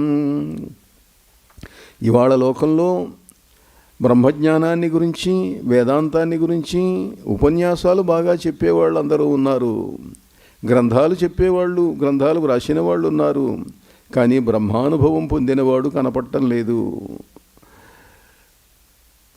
100 గ్రంథాలు, 1000 ఉపన్యాసాలు చెయ్యలేని పని. ఒక్క చిన్న దివ్యానుభవం కలిగితే జీవితమే మారిపోతుంది. బ్రహ్మ అనుభవం పొందినవాడు, బ్రహ్మజ్ఞాని ఎలా ఉంటాడో చెప్పటం కోసం నువ్వు అవతరించావు. శాస్త్రజ్ఞానేన సంతృప్తైర్నిరుద్ధశ్చాగతో ధరాం. కేవల శాస్త్రజ్ఞానంతో సంతృప్తిపడి ఉండేటువంటి వాళ్లకు బ్రహ్మజ్ఞాని ఇట్లా ఉంటాడు అని చూపించటానికి నువ్వు వచ్చావయ్యా అని ఆయన స్తోత్రం చేసి అక్కడ ఉన్న వాళ్ళందరినీ పిలిచి చెప్పాడు. ఈనాటి నుంచి ఈయన బాలస్వామి, బ్రాహ్మణస్వామి అని పిలవకూడదు, భగవాన్ శ్రీమద్ రమణ మహర్షి అని పిలవాలి, రమణ మహర్షి అని పిలవాలి ఆయన్ను. అంటే అప్పటి నుంచి ఆయన రమణ మహర్షి అని పిలిచారు అని. రమణ మహర్షి చరిత్ర దక్షిణ దేశంలో ఇవాళ ప్రపంచంలో తెలియనటువంటి వాళ్ళు ఎవరు లేరు, ఆయన పేరు వినని వాళ్ళు ఎవరూ లేరు. అలా ఇంద్రాణి యొక్క శక్తి వల్ల ఆయన ఈ రమణ మహర్షిలో ఉండేటువంటి దివ్యత్వాన్ని దర్శించగలిగాడు. ఇక్కడే ఉండు కొన్నాళ్ళు, కొంతకాలం మీకు వీలైనంత కాలం అన్నాడు రమణ మహర్షి. ఆయన పక్క గుహలో ఈయన కూడా తపస్సు చేస్తూ ఉండేవాడు. తపస్సు చేస్తుంటే ఒకరోజు అర్ధరాత్రి సమయంలో ఈ చిన్నమస్తా మంత్రాన్ని చేస్తున్నాడు. వజ్ర వైరోచని మంత్రం నడుస్తున్నది. ఉన్నట్టుండి తల పగిలింది. తల పగిలి ఆ తలలో నుండి పొగ మంట రావటం మొదలుపెట్టినాయి. అయ్యో, ఈయన పని అయిపోయింది, తల పగిలింది, కపాల భేదనమైంది, మరణించాడు అని అనుకున్నారు. ఆయన కూర్చొనే ఉన్నాడు పద్మాసనంలో. పక్కన ఉన్న వాళ్ళందరూ వెళ్ళి మహర్షి దగ్గరికి వెళ్ళి, అయ్యా గణపతి శాస్త్రి గారికి తల పగిలిందండి, ఆయన ఏమైపోతాడో వెంటనే రండి అన్నారు. ఆయన తీసుకొచ్చి చూసి ఏమీ కాలేదు, పరమేశ్వరి అయినటువంటి దివ్యమాత, వేదమాత ఆయనలోకి అవతరించింది. ఉద్గతకీలం మూలమిదం. గణపతి ముని చెప్పాడు తనకు కలిగినటువంటి అనుభవాన్ని. తలపగిలి కపాలభేదనమై అధునాతన కాలంలో అగ్ని, పొగ, మంటలు తలలో నుంచి వచ్చినటువంటి ఏకైక వ్యక్తి ఆయన. ఉద్గతకీలం మూలమిదం భిన్న కపాలం శీర్షమిదం ఉజ్జితమోహం చిత్తమిదం వాసవశక్తిర్మాం విశతు. నాకు కపాలము భిన్నమైంది. నా మూలాధార చక్రంలో, వెన్నెముకలో కింద మూలాధార చక్రం ఉంటుంది. ఆ మూలాధార చక్రంలో అగ్ని జ్వలిస్తున్నది. అక్కడ ఒక సర్పం ముడుచుకొని ఉంటుంది. పిండే కుండలిని శక్తి శైవ బ్రహ్మాండచాలిక నిద్రాతి జడదేహేషు యోగిదేహేషు కేలతి. జడదేహములలో ఆ పాము అలా పడుకొని ఉంటుంది, నిద్రపోతుంటుంది. యోగ సాధనలు చేసిన వాడిలో అది పడగ విప్పిలేస్తుంది. అలా షట్చక్రములను దాటి సహస్రారం దగ్గరికి వెళ్ళి పడగ విప్పుతుంది. కృష్ణదేవరాయల కాలంలో లొల్ల లక్ష్మీధర పండితుడు అని చెప్పి ఒక గొప్ప సంగీత విద్వాంసుడు ఉండేవాడు. రాయల వారికి సంగీతం వినిపించేవాడు ఆయన. ఆయన అంటాడు, షట్చక్ర భేదనే యోగే మదన్య కోస్తి భూతలే. షట్చక్రములను భేదించేటువంటి యోగ సాధనలలో నాతో సమానుడు ఎవడున్నాడు ఇవాళ ఈ ప్రపంచంలో అంటాడు లక్ష్మీధర పండితుడు. అలాంటిది గణపతి శాస్త్రి గారికి ఆ అగ్ని జ్వలించి కపాల భేదనమైంది. కపాల భేదో యది యోగ వీర్యాత్ సంపద్యతే జీవత ఏవ సాధో. జీవించి ఉండగానే కపాల భేదనం జరుగుతుంది యోగికి. వేదంలో ఒక మంత్రం ఉన్నది, వ్యపోక్య శీర్ష కపాలే అని చెప్పి.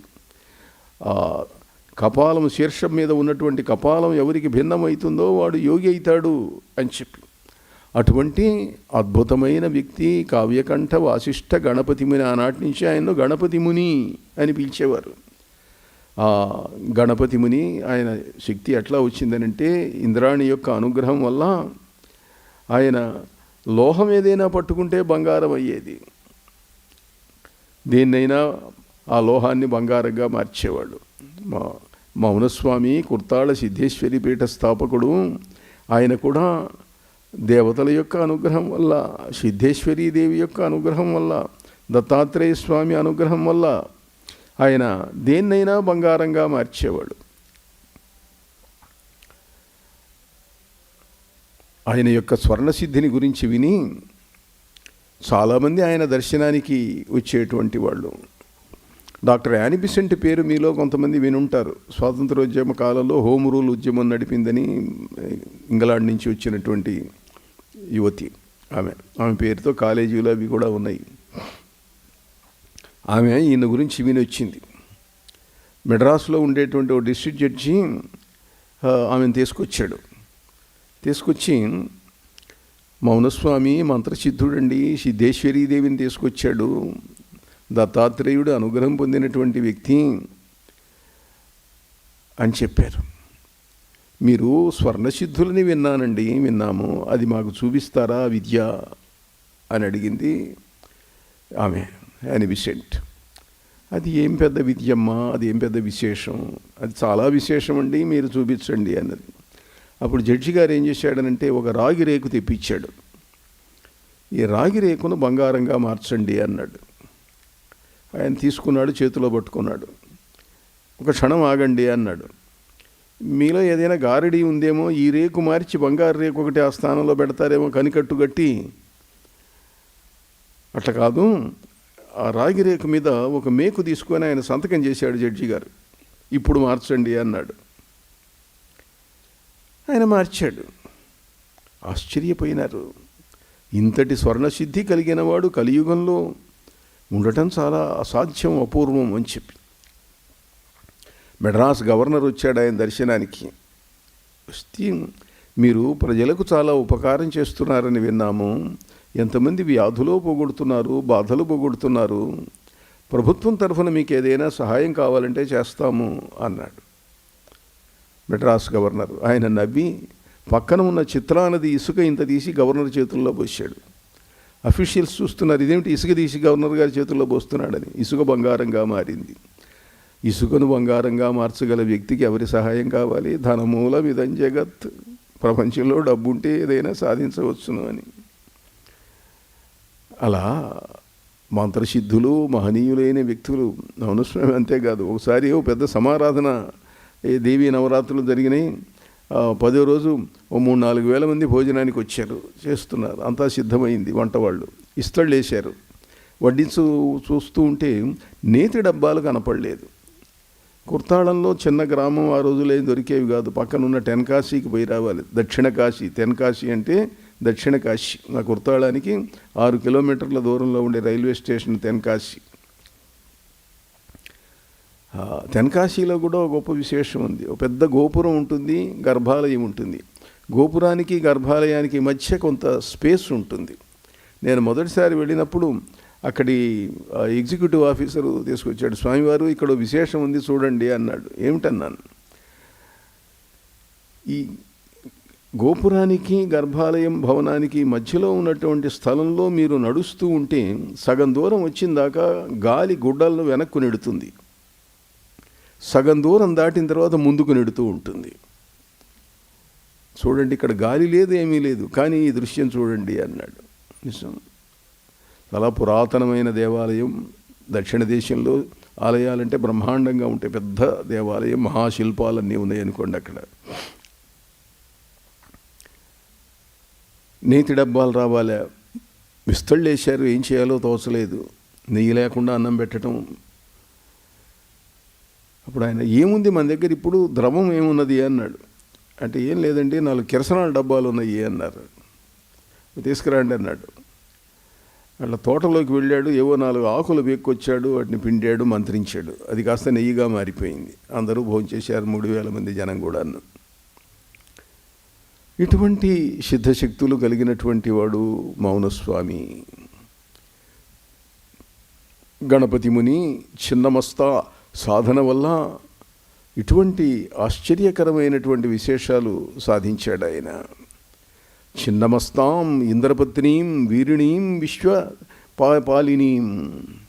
చిన్నమస్తా, ఋగ్వేదంలో చిన్నమస్తా మంత్రం ఉన్నది. ఆయన చాలా విచిత్రమైనటువంటి వ్యక్తి. భారత కథను వేదంలో ఉన్నదాన్ని ఉద్ధరించాడు ఆయన. వేదంలో ఉన్న భారతమే అసలు భారతం, వ్యాసుడు రాసినటువంటి భారతంలో చాలా సంఘటనలు జరగలేదు అని అంటాడు ఆయన. ఆ రోజుల్లో రాధాకృష్ణ పండితుడు రాధాకృష్ణన్ గారు ప్రెసిడెంట్ ఆఫ్ ఇండియా చేసిన ఆయన ఆంధ్ర యూనివర్సిటీ వైస్ ఛాన్సలర్గా ఉన్నప్పుడు ఈయన మహాభారతోపన్యాసాలు పెట్టిస్తే వేదంలో ఉన్నటువంటి భారతానికి వ్యాస భారతానికి ఉన్న తేడాలు చెబుతూ ఆయన 5 రోజుల పాటు ఉపన్యాసం చెప్పాడు, వేద భారతము అని చెప్పి. చాలా చిత్రంగా ఉంటుంది వేద భారతంలో ఉండేటువంటి సంఘటనలు. సరే, అది అలా ఉంచితే చిన్నమస్తా సాధన, దేవత అయినటువంటి చిన్నమస్తా, ఆ దేవతను గురించి ఎన్నో విశేషాలు ఆయన ఇంద్రాణి సప్తశతి 700 శ్లోకాలు రాశాడు గణపతి ముని. అట్టనే ప్రచండ చెడ్డి త్రిశతి అన్న పేరుతోటి 300 శ్లోకాలు రాశాడు. నేను కూడా ఆ దేవత ఎందున్న భక్తితోటి ఐంద్రి సాహశ్రీ అని 1000 శ్లోకాలతో కూడిన ఒక గ్రంథం రచించటం జరిగింది. కాగా తారా, మాతంగి, ఇలా ఎందరో దేవతలు, దేవీమూర్తులు మనకున్నాయి. తారని గురించి కూడా ప్రస్తావించి ముగింపుకొస్తాను. తారాదేవి చాలా గొప్ప దేవత. బౌద్ధులు తారాదేవిని ఉపాసించారు. ఇప్పుడు భారతదేశంలో ఉన్న దలైలామా టిబెట్లో నుంచి తప్పించుకొని వస్తున్నాడు. చైనా సైనికులు వెంటాడుతున్నారు, విమానాలలో వెతుకుతున్నారు. ఈయన పోయే దోవ కనిపిస్తే బాంబులు వేద్దాము అని చెప్పి. కానీ చైనా లామాలు, ఈ టిబెట్లో ఉన్నటువంటి లామాలు కొందరు తారామంత్ర సిద్ధి పొందిన వాళ్ళు ఉన్నారు. ఆ తారామంత్రసిద్ధి పొందినటువంటి లామాలు ఆకాశంలో మేఘాలను సృష్టిస్తే మబ్బులు కమ్ముకొని కింద ఈయన పోతున్న దోమ విమానాలకు కనపడలేదుట.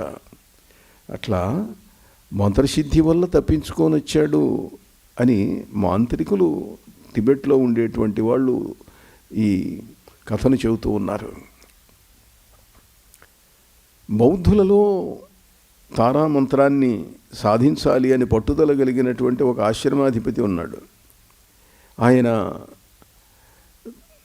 సంచారం చేస్తూ తన భక్తుల కుటుంబం ఒకటి బొంబాయిలో ఉంటే బొంబాయిలో వాళ్ళ ఇంటికి వెళ్ళాడు. వాళ్ళ అబ్బాయిని చూశాడు. మనకు గుళ్ళో ఆశ్రమంలో ఉత్సవాలు వస్తున్నాయి, బుద్ధుడి పూజలు అవి జరుగుతాయి, మీ వాడిని కాస్త సర్వీస్ చేయడానికి పంపించు అన్నారు. సర్వీస్ చేయడానికి అయ్యో గురువుగారు అడిగారు, పంపించారు వాళ్ళు. ఇక్కడ చూడండి ఎంతోమంది చక్కగా సర్వీస్ చేస్తున్నారు, దేవాలయం ఎంత సేవ చేస్తూ బాగా నిర్వహిస్తూ ఉన్నారు భక్తులు. చేస్తుంటే పిల్లవాడు వెళ్ళాడు. 15 ఏళ్ళు 16 ఏళ్ళు ఉంటాయి ఈ అబ్బాయికి. ఏదో సేవ చేశాడు. ఒకరోజు ఉండి మనం వేరే పని మీద వెళ్ళాలి, నాతో రా అన్నాడు. అదే గురువుగారు సరేనండి అన్నాడు. పరిమిత పరివారం ఒక 4-5 తీసుకొని ఆయన బయలుదేరి వెళ్ళాడు. కొంత దూరం వెళ్ళిన తర్వాత ఒక కొండ వచ్చింది, అడవి వచ్చింది. ఆ కొండ మీదికి వెళ్ళారు. కొండలో 2 గుహలు ఉన్నాయి.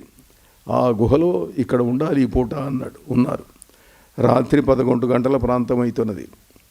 ఎవరో ఒక అమ్మాయి శవాన్ని తీసుకొచ్చారు. ఆ ఏర్పాట్లన్నీ ఆయన ముందు చేసుకున్నాడు. శవాన్ని గుహలో పడుకోబెట్టారు. చిన్న వయస్సులో ఉన్న ఆడపిల్ల శవం.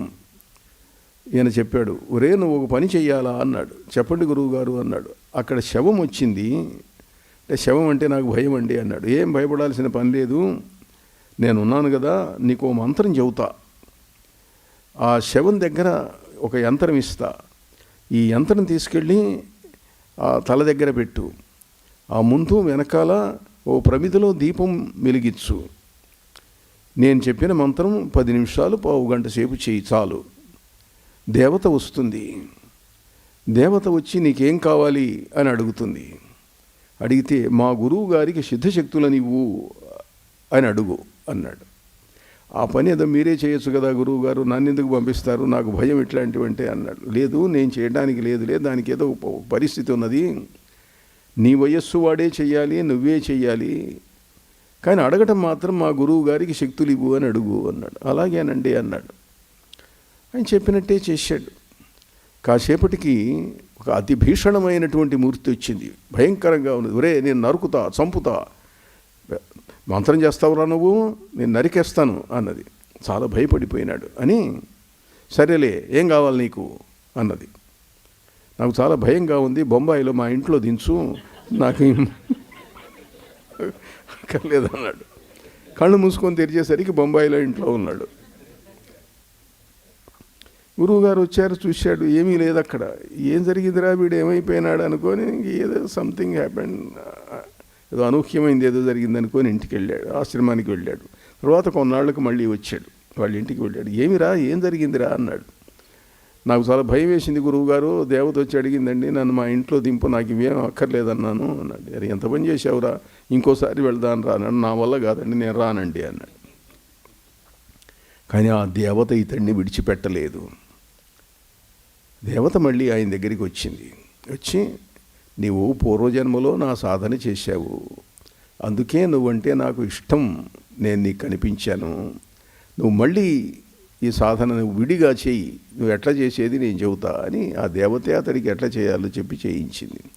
అతడు చాలా సిద్ధశక్తులు సాధించాడు, దేశాలు తిరిగాడు, అమెరికా వచ్చాడు, కోటీశ్వరుడైనాడు, గుర్రపందాలలో ఏది గెలిచేది చెప్పేవాడు, లక్షలు కోట్లు సంపాదించాడు, దానాలు చేశాడు, ధర్మాలు చేశాడు, సమారాధనలు చేశాడు. ఇటీవలే ఒక 15 ఏళ్ళు ఆ ప్రాంతం క్రింద శరీరాన్ని విడిచిపెట్టాడు. ఆయన జీవితం విమలానంద అఘోరీ ఆయన పేరు. అఘోరా అన్న పేరుతోటి 3 వాల్యూమ్స్ వచ్చిన ఇంగ్లీష్లో. మీలో కొంతమంది చూస్తే చూసి ఉండవచ్చు. మొన్నటివాడు కాబట్టి అంతా 15 ఏళ్ళు 20 ఏళ్ల కింద ఉన్నటువంటి వాడు ఆయన. Vimalananda Aghori, the wonderful books of Aghora. ఇలా తారామంత్ర శ్మశాన తార చేశాడు అతను. శ్మశాన తారామంత్ర సిద్ధి వల్ల అద్భుతాలు సాధించినటువంటి వ్యక్తి విమలానంద అఘోరీ. ఓ ఫ్రెంచ్ భక్తుడు ఆయన జీవిత చరిత్రను ఇంగ్లీష్లో రాశాడు, చాలా బాగుంటుంది. ఆయన అంటాడు, చాలామంది ఒకసారి చెబుతూ క్వీన్ విక్టోరియాను గురించి చెప్తూ, క్వీన్ విక్టోరియా ఎవరు అని అడిగాడు ఈయన. ఓ భక్తుడు అడిగితే, పూర్వజన్మలో ఆమె శబరి, రాముల వారికి పళ్ళు పెట్టింది, అందుకని ఇప్పుడు విక్టోరియాగా పుట్టింది, మహారాణిగా పరిపాలించింది ఆ పుణ్యం వల్ల అన్నాడు. మరి ఇప్పుడు వచ్చే జన్మ ఏమవుతుందండి అన్నాడు. ఇప్పుడు ఆమె దానాలు ధర్మాలు చేయటం లేదు, మళ్ళీ ఏదో మామూలు జన్మ వస్తుంది అన్నాడు. చాలా విచిత్రమైనటువంటి శక్తులను చూపించినటువంటి వ్యక్తి అతడు. అలానే ఇంకా ఇతర దేవతలు కూడా, మాతంగి, భువనేశ్వరి మొదలైనవి. మహాకవి కాళిదాసు మాతంగిని గురించి అద్భుతంగా చెప్పాడు. మాణిక్య వీణాం ఉపలాలయంతీం మదాలసాం మంజుల వాగ్విలాసాం మాహేంద్ర నీలద్యుతి కోమలాంగీం మాతంగ కన్యాం మనసా స్మరామి. చతుర్భుజే చంద్రకళావతంసే కుచోన్నతే కుంకుమరాగశోణే పుండ్రేక్షుపాశాంకుశపుష్పబాణహస్తే నమస్తే జగదేకమాతః. మాతా మరకతశ్యామా మాతంగీ మదశాలిని కుర్యాత్ కటాక్షం కళ్యాణీ కదంబవనవాసిని. జయ మాతంగతనయే జయ నీలోత్పలద్యుతే జయ సంగీతరసికే జయ లీలాశుకప్రియే. మాతంగీ మంత్రం చెయ్యండి. మీరు ఒక 40 రోజులు మండల దీక్షతో మాతంగీ మంత్రం చేస్తే మీరున్న చోటికి చిలుకలు వస్తాయి. అంటే ఈ దేశంలో చిలుకలు లేవండి అని అంటే అది వేరే విషయం, కానీ లేనప్పుడు కూడా ఎక్కడో ఒక చోటు నుంచి వస్తే రావచ్చు. అందువల్ల శుకప్రియ కపాలి శాస్త్రి అని చెప్పి గణపతి ముని శిష్యుడు ఉండేవాడు. ఆయన మాతంగి మంత్రం చేస్తుంటే చిలకలు వచ్చేవి. మా ఆశ్రమంలో కూడా మాతంగి హోమం చేసినప్పుడల్లా చిలకలు వస్తూ ఉంటాయి. ఇలా వివిధ దేవతలు, వాళ్ళ ఆరాధనలు, పరమేశ్వరి యొక్క రూపాలు ఎన్నో ఎన్నో. సర్వాణి రూపాణి విచిత్య ధీరః నామాని కృత్వాభివదన్యదస్తి అంటుంది వేదం. అన్ని రూపములు, అన్ని నామములు పరమేశ్వరివే. అలా దేవీమూర్తులను మీకు ఇష్టమైన దేవత ఆరాధించండి, జపం చేయండి, హోమాలు చేయండి, దేవతల యొక్క అనుగ్రహాన్ని పొందండి, మీ పనులు సాధించుకోండి.